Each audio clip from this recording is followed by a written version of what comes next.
दोस्तों, इस समय मॉडर्न वॉरफेयर को देखा जाए तो क्रूज मिसाइल वो हथियार है जिसका इस्तेमाल दुश्मन देश को भारी नुकसान पहुंचाने के लिए किया जाता है। क्रूज मिसाइल दो अलग अलग प्रकार की होती हैं। जो पहली क्रूज मिसाइल होती है वो सबसोनिक क्रूज मिसाइल होती है और दूसरी सुपरसोनिक क्रूज मिसाइल होती है। और अब समझते हैं कि इन दोनों ही मिसाइलों में अंतर क्या होता है।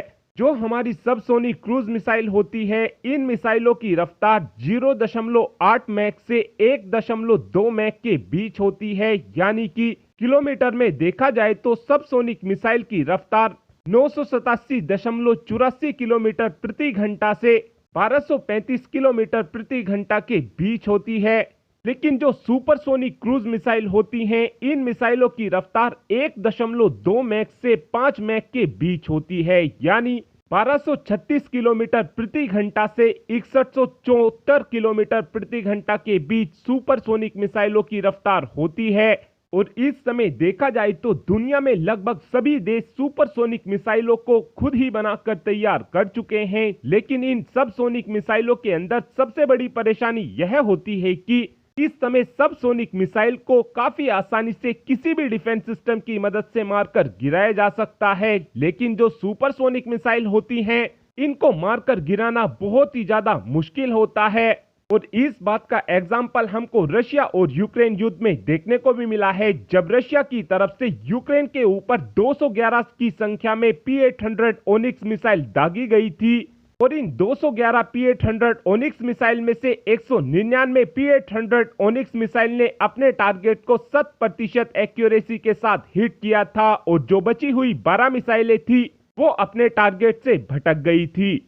फिर इस हमले का जवाब यूक्रेन की तरफ से स्टेल्थ क्रूज मिसाइल यानी कि स्कैल्प मिसाइल की मदद से रशिया को दिया गया था। यूक्रेन को स्कैल्प मिसाइलों की सप्लाई यूके और फ्रांस द्वारा की गई थी, और इन मिसाइलों ने भी रशिया के अंदर 100% एक्यूरेसी के साथ टारगेट को हिट किया था। इस समय देखा जाए तो भारत भी स्कैल्प मिसाइल का इस्तेमाल करता है। इस समय हम इन मिसाइलों को लेकर फ्रांस के ऊपर निर्भर हैं। हमको इन स्कैल्प मिसाइलों को फ्रांस से इंपोर्ट करना पड़ता है, और ये मिसाइलें हमको काफी ज्यादा महंगी भी पड़ती हैं। इसी बात को देखते हुए अब हमारे कुछ डिफेंस एक्सपर्ट का कहना है कि भारत को अब स्वदेशी टेक्नोलॉजी के दम पर स्टेल्थ क्रूज मिसाइल को बनाकर तैयार करना चाहिए, जिसका हमको सबसे बड़ा फायदा यह होगा कि हम अपनी स्वदेशी स्टेल्थ मिसाइल का इस्तेमाल अपने हर एक फाइटर जेट के अंदर कर सकेंगे। इस समय जो फ्रांस की स्कैल्प मिसाइल है उसका इस्तेमाल केवल हम अपने रफाल फाइटर जेट के अंदर ही करते हैं। लेकिन जब हमारे पास स्वदेशी स्टेल्थ मिसाइल आ जाएगी, उसके बाद हम उस मिसाइल का इस्तेमाल अपने सभी फाइटर जेट के अंदर कर सकेंगे।